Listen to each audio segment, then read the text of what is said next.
ओम शांति। 29 जून 2025 अव्यक्त बाप दादा के महावाक्य। ओरिजिनल डेट 31 दिसंबर 2005। नए वर्ष में अपने पुराने संस्कारों को योग अग्नि में भस्म कर ब्रह्मा बाप समान त्याग, तपस्या और सेवा में नंबर 1 बनो। आज बाप दादा चारों ओर के, चाहे सम्मुख हैं चाहे दूर बैठे दिल के समीप हैं, सर्व को 3 मुबारक दे रही हैं। एक, नव जीवन की मुबारक है। दूसरी, नव युग की मुबारक है। और तीसरी, आज के दिन वर्ष की मुबारक है। आप सभी भी नए वर्ष की मुबारक देने और मुबारक लेने आए हो। वास्तव में सच्ची दिल की खुशी की मुबारकें आप ब्राह्मण आत्माएं लेते भी हो, देते भी हो। आज के दिन का महत्व है, विदाई भी है और बधाई भी है। विदाई और बधाई का संगम युग है। आज के दिन को कहेंगे संगम का दिन है। संगम की महिमा बहुत बड़ी है। आप सभी जानते हो कि संगम युग की महिमा के कारण आजकल पुराने और नए वर्ष के संगम को कितना धूमधाम से मनाते हैं। संगम युग की महिमा के कारण ही इस पुराने नए वर्ष के संगम की महिमा है, जहाँ 2 नदियाँ मिलती हैं, संगम होता है, उनकी भी महिमा है।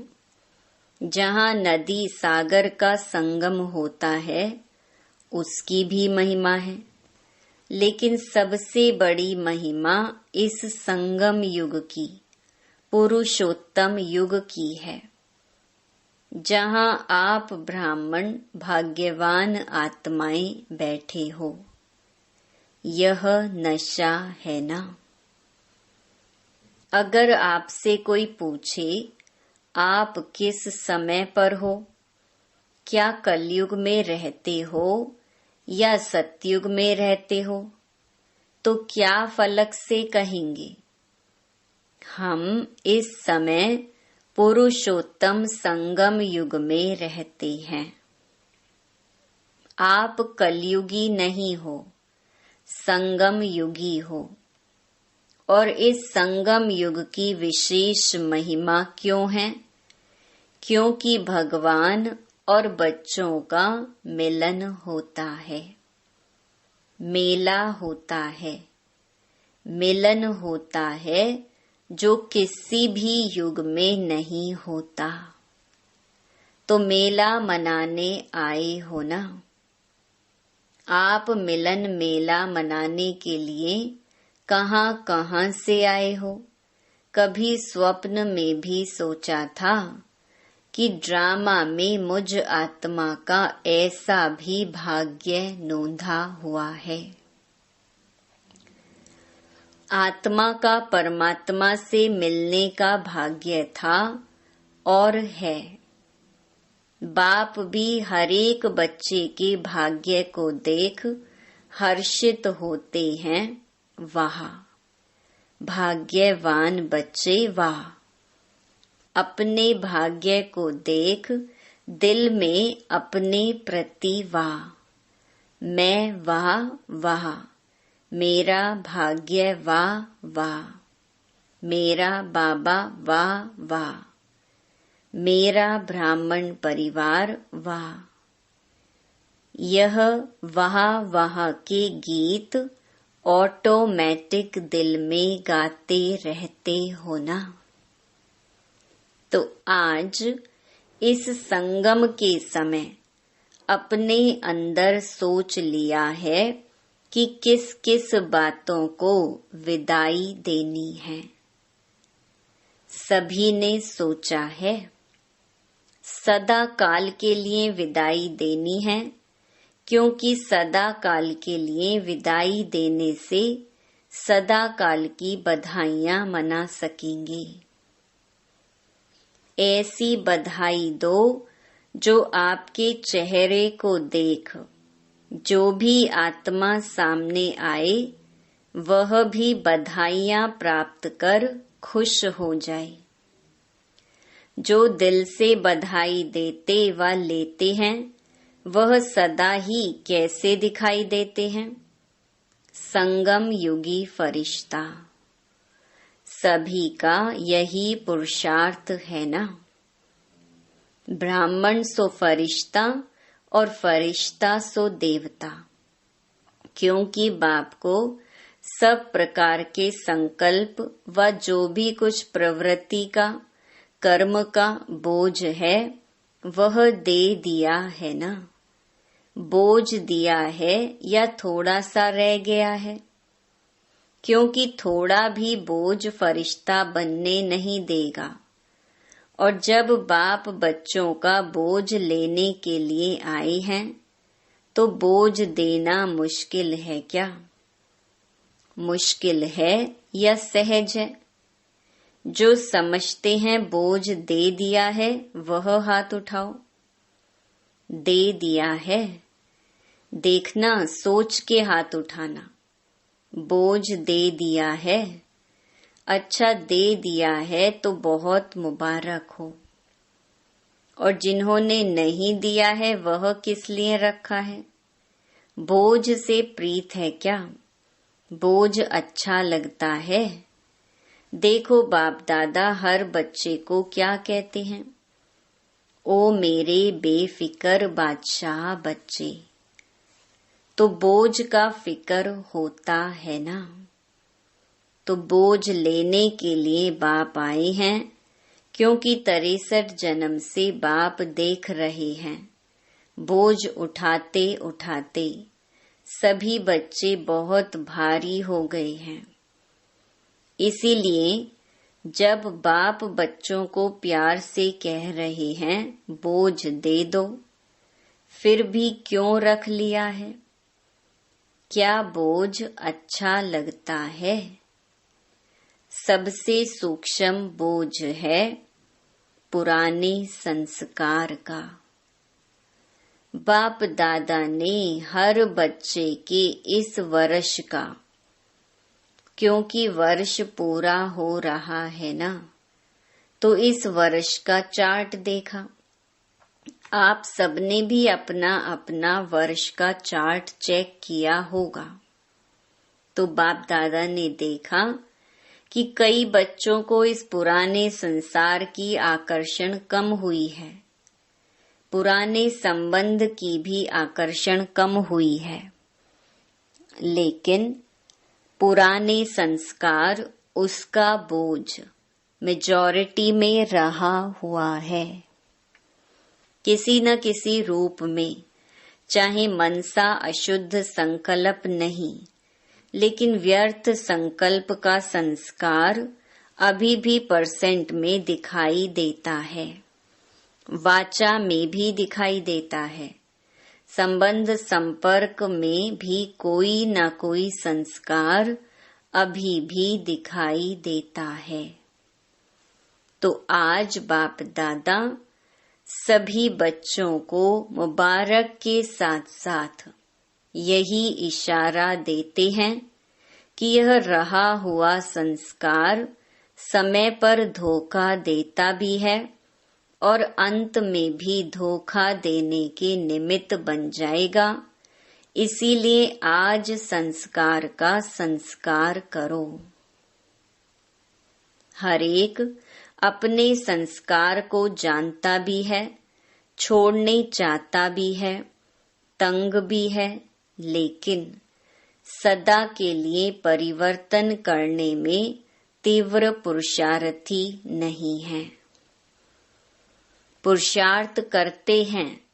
लेकिन तीव्र पुरुषार्थी नहीं हैं। कारण तीव्र पुरुषार्थ क्यों नहीं होता? कारण यही है, जैसे रावण को मारा भी, लेकिन सिर्फ मारा नहीं, जलाया भी। ऐसे मारने के लिए पुरुषार्थ करते हैं, थोड़ा बेहोश भी होता है संस्कार, लेकिन जलाया नहीं तो बेहोशी से बीच बीच में उठ जाता है। इसके लिए पुराने संस्कार का संस्कार करने के लिए इस नए वर्ष में योग अग्नि से जलाने का दृढ़ संकल्प का अटेंशन रखो। पूछते हैं ना, इस नए वर्ष में क्या करना है? सेवा की तो बात अलग है, लेकिन पहले स्वयं की बात है। योग लगाते हो, बाप दादा बच्चों को योग में अभ्यास करते हुए देखते हैं। अमृत वेले भी बहुत पुरुषार्थ करते हैं, लेकिन योग तपस्या तप के रूप में नहीं करते हैं। प्यार से याद जरूर करते हैं, रूह रिहान भी बहुत करते हैं, शक्ति भी लेने का अभ्यास करते हैं, लेकिन याद को इतना पावरफुल नहीं बनाया है। जो जो संकल्प करो, विदाई तो विदाई हो जाए। योग को योग अग्नि के रूप में कार्य में नहीं लगाते, इसीलिए योग को पावरफुल बनाओ। एकाग्रता की शक्ति विशेष संस्कार भस्म करने में आवश्यक है।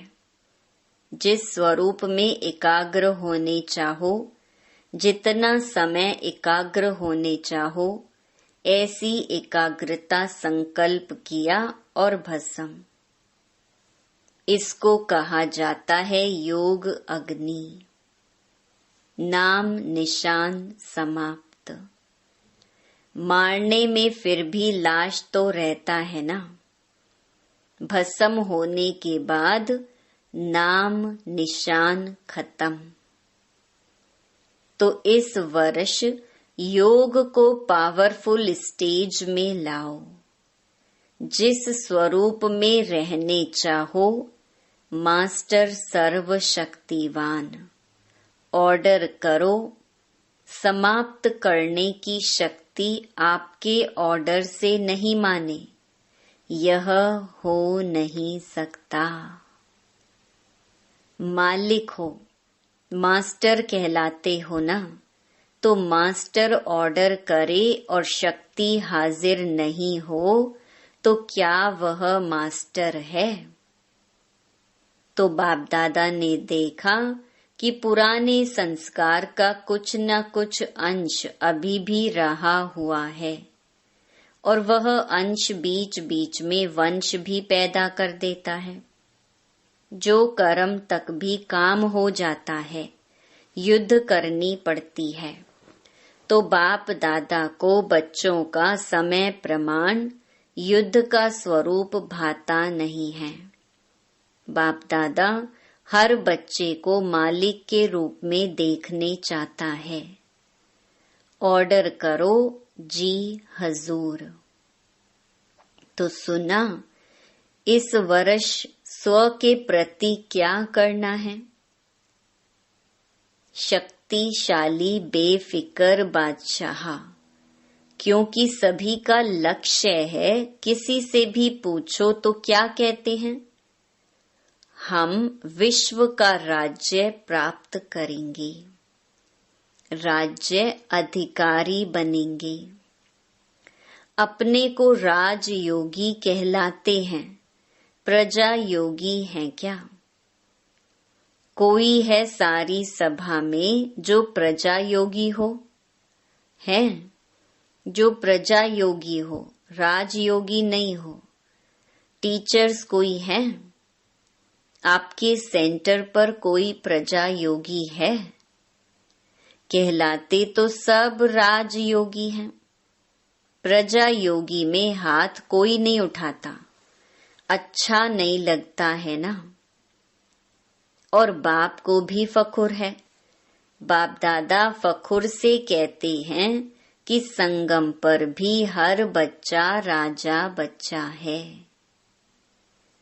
कोई बाप ऐसे फलक से नहीं कह सकता कि मेरा एक एक बच्चा राजा है, लेकिन बाप दादा कहते हैं कि हर एक बच्चा स्वराज्य अधिकारी राजा है।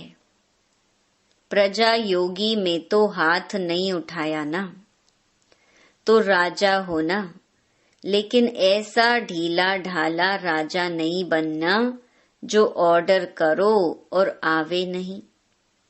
कमजोर राजा नहीं बनना। पीछे वाले कौन हो? जो समझते हैं राजयोगी हैं वह हाथ उठाओ।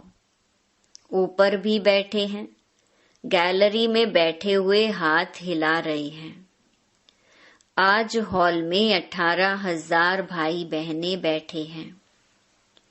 बाप दादा देख रहे हैं, हाथ उठाओ ऊपर वाले। तो अभी यह लास्ट टर्न में शुरू हो जाएगा। तो 3 मास बाप दादा देते हैं, ठीक है देवें। होमवर्क देंगे क्योंकि यह बीच बीच का होमवर्क भी लास्ट पेपर में जमा होगा। तो 3 मास में हर एक अपना चार्ट चेक करना कि मैं मास्टर सर्वशक्तिवान होकर किसी भी कर्मेंद्रिय को, किसी भी शक्ति को जब ऑर्डर करें, जो ऑर्डर करें वह प्रैक्टिकल में ऑर्डर माना या नहीं माना। कर सकते हो? पहली लाइन वाले कर सकते हो? हाथ उठाओ। अच्छा, 3 मास कोई भी पुराना संस्कार वार नहीं करे। अलबेले नहीं बनना, रॉयल अलबेलापन नहीं लाना, हो जाएगा।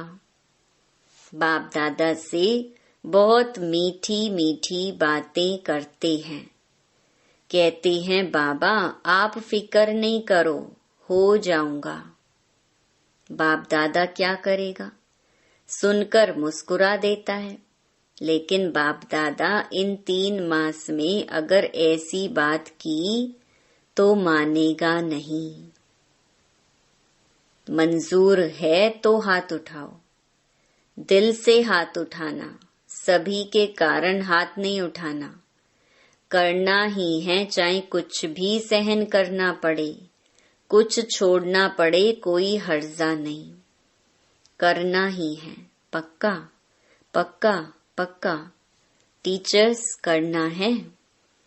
अच्छा, यह ताज वाले बच्चे क्या करेंगे? इन ब्रैकेट्स छोटे बच्चे ताज पहनकर सामने बैठे हैं। ताज तो अच्छा पहन लिया है, करना पड़ेगा। अच्छा देखना, बच्चे हाथ उठा रहे हैं। अगर नहीं करेंगे तो क्या करें वह भी बता दो। फिर बाप दादा की सीजन में एक बार आने नहीं देंगे, क्योंकि बाप दादा देख रहे हैं कि समय आपका इंतजार कर रहा है। आप समय का इंतजार करने वाले नहीं हो, आप इंतजाम करने वाले हो। समय आपका इंतजार कर रहा है। प्रकृति भी, सतो प्रधान प्रकृति आपका आह्वान कर रही है। तो 3 मास में अपनी शक्तिशाली स्टेज में रहे हुए संस्कार को परिवर्तन करना। अगर 3 मास अटेंशन रखा ना, तो उसका आगे भी अभ्यास हो जाएगा। एक बारी परिवर्तन की विधि आ गई ना, तो बहुत काम में आएगा। समय का आप इंतजार नहीं करो। कब विनाश होगा, कब विनाश होगा, सब रूह रिहान में पूछते हैं। बाहर से नहीं बोलते, लेकिन अंदर बात करते हैं। पता नहीं कब विनाश होगा। 2 साल में होगा, 10 साल में होगा, कितना साल में होगा। आप क्यों समय का इंतजार करो? समय आपका इंतजार कर रहा है। बाप से पूछते हैं, तारीख बता दो, थोड़ा सा वर्ष बता दो, 10 वर्ष लगेंगे, 20 वर्ष लगेंगे, कितना वर्ष लगेंगे? बाप दादा बच्चों से प्रश्न पूछते हैं कि आप सब बाप समान बन गए हो। पर्दा खोलें कि पर्दा खोलेंगे तो कोई कंघी कर रहा है, कोई फेस को क्रीम लगा रहा है। अगर एवर रेडी हो, संस्कार समाप्त हो गए तो बाप दादा को पर्दा खोलने में क्या देरी लगेगी? एवर रेडी तो हो जाओ ना। हो जाएंगे कह के बाप को बहुत समय खुश किया है। अभी ऐसा नहीं करना, होना ही है, करना ही है। बाप समान बनना है, इसमें तो सभी हाथ उठा देते हैं, उठाने की जरूरत नहीं। ब्रह्मा बाप को देखो, साकार में तो ब्रह्मा बाप को फॉलो करना है ना। ब्रह्मा बाप ने त्याग, तपस्या और सेवा लास्ट घड़ी तक साकार रूप में प्रैक्टिकल दिखाया। अपनी ड्यूटी शिव बाप द्वारा महावाक्य उच्चारण की ड्यूटी लास्ट दिन तक निभाई। लास्ट मुरली याद है ना? 3 शब्द का वरदान याद है? इन ब्रैकेट्स, निराकारी, निर्विकारी और निरहंकारी बनो। जिसको याद है वह हाथ उठाओ। अच्छा, सभी को याद है, मुबारक हो। त्याग भी लास्ट दिन तक किया, अपना पुराना कमरा नहीं छोड़ा। बच्चों ने कितना प्यार से ब्रह्मा बाप को कहा, लेकिन बच्चों के लिए बनाया, स्वयं नहीं यूज किया। और सदा 2:30-3 बजे उठकर स्वयं प्रति तपस्या की, संस्कार भस्म किए, तब कर्मातीत अव्यक्त बने, फरिश्ता बने। जो सोचा वह करके दिखाया। कहना, सोचना और करना तीनों समान। Follow father. लास्ट तक अपने कर्तव्य में पूर्ण रहे। पत्र भी लिखे, कितने पत्र लिखे, सेवा भी नहीं छोड़ी। Follow father. अखंड महादानी, महादानी नहीं, अखंड महादानी का प्रैक्टिकल रूप दिखाया। अंत तक, लास्ट तक बिना आधार के तपस्वी रूप में बैठे। अभी बच्चे तो आधार लेते हैं ना बैठने का, लेकिन ब्रह्मा बाप ने आदि से अंत तक तपस्वी रूप रखा। आंखों में चश्मा नहीं डाला। यह सूक्ष्म शक्ति है, निराधार। शरीर पुराना है, दिन प्रतिदिन प्रकृति, हवा, पानी दूषित हो रहा है। इसीलिए बाप दादा आपको कहते नहीं हैं, क्यों आधार लेते हो, क्यों चश्मा पहनते हो। पहनो, भले पहनो, लेकिन शक्तिशाली स्थिति जरूर बनाओ। सारी विश्व का कार्य समाप्त किया है।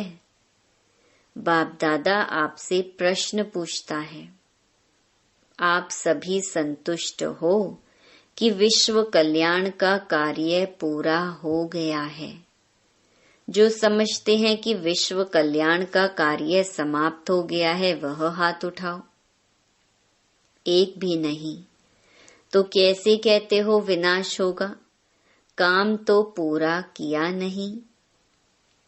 अच्छा, चारों ओर के सदा उमंग उत्साह में आगे बढ़ने वाले, सदा हिम्मत से बाप दादा की पदम गुणा मदद के पात्र बच्चों को सदा विजयी रतन हैं, हर कल्प में विजयी बने थे, अब भी हैं और हर कल्प में विजयी है ही हैं। ऐसे विजयी बच्चों को सदा एक बाप, दूसरा न कोई, न संसार की आकर्षण न संस्कार की आकर्षण, दोनों आकर्षण से मुक्त रहने वाले सदा बाप समान बच्चों को बाप दादा का याद प्यार और नमस्ते। वरदान सदा काल के अटेंशन द्वारा विजय माला में पिरोने वाले बहुत समय के विजयी भव। बहुत समय के विजयी विजय माला के मणके बनते हैं। विजयी बनने के लिए सदा बाप को सामने रखो, जो बाप ने किया वही हमें करना है। हर कदम पर जो बाप का संकल्प वही बच्चों का संकल्प, जो बाप के बोल वही बच्चों के बोल, तब विजयी बनेंगे। यह अटेंशन सदा काल का चाहिए, तब सदा काल का राज्य भाग्य प्राप्त होगा। क्योंकि जैसा पुरुषार्थ वैसी प्रारब्ध है। सदा का पुरुषार्थ है तो सदा का राज्य भाग्य है। स्लोगन सेवा में सदा जी हाजिर करना, यही प्यार का सच्चा सबूत है। अव्यक्त इशारे आत्मिक स्थिति में रहने का अभ्यास करो, अंतर्मुखी बनो। जैसे कोई भी व्यक्ति दर्पण के सामने खड़ा होते ही स्वयं का साक्षात्कार कर लेता है, वैसे आपकी आत्मिक स्थिति शक्ति रूपी दर्पण के आगे कोई भी आत्मा आवे तो वह 1 सेकंड में स्वस्वरूप का दर्शन व साक्षात्कार कर ले। आपके हर कर्म में, हर चलन में रूहानियत की अट्रैक्शन हो। जो स्वच्छ आत्मिक बल वाली आत्माएं हैं, वह सबको अपनी ओर आकर्षित जरूर करती हैं। अच्छा, ओम शांति।